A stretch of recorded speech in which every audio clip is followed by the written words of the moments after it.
narxiga вообще gap yo'q. Yunusobod sentridan Shahristanskiydan 1.2 sotuvga $151,000 mana shu uchastkamiz sotuvga chiqyapti. Ishlari полный yevro remont. Qo'llarni ko'ringlar. Bemalol bitta mashina olib kirib qo'ysanglar bo'ladi. O'tirish uchun bemalol stol sharoitlar qilib olsanglar ham bo'ladi. Hozir ichkarilarini ham полный sizlarga ko'rsatib beraman.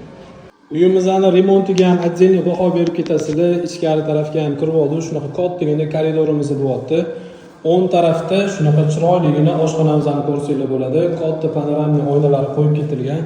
Hamma kerakli sharoitlari bor va bu yoq tarafimizda bitta umumiy sanuzorimiz bo'lyapti. Birinchi qavatimiz uchun ko'rishingiz mumkin. Va bu yoqda kattagina zal xonamizni ko'rsanglar bo'ladi. Chiroyli remontlardan chiqazib qo'yilgan, havola aylanish uchun. Oyna romlari ham qo'yib ketilgan. Podvalimizni qaranglar, kattagina splashnoy целый podvalga ega, televizorlar qilingan. Shunaqa chiroyli podjilov qilib remontlardan chiqazib qo'yilgan. Bemalol mehkim mebellar qo'yib olsanglar ham bo'ladi. To'g'ridagi xonamiz, kotelniy xonamiz bo'ladi. Bu yoqda yana bitta xonamizni ko'rsanglar bo'ladi. Katta razmerlarda tashab ketilgan, yorug'liklar tushish uchun, havo aylanish uchun fortichkalar ham qo'yib ketilgan. Ikkinchi qavatimizga chiqishimizni ko'rishingiz mumkin. Shunaqa kattagina koridori bo'ladi. Umumiy 3 ta xona, bitta sanuzordan iborat. Bu birinchi xonamizda ko'rishingiz mumkin. Xonalari ham yaxshi kattagina ekan.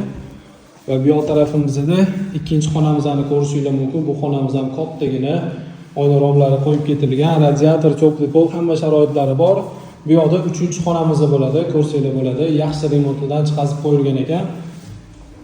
Bu yoqda oxirgi umumiy ikkinchi qavatimiz uchun sanuzorimiz bo'lyapti. Uyimizda 200 kvadrat jiloy bo'lyapti. Yunusobod Shahristanskiyda narxi 151 ming, pastda nomerlar bor. Bemalol aloqa qilib ko'rasizlar.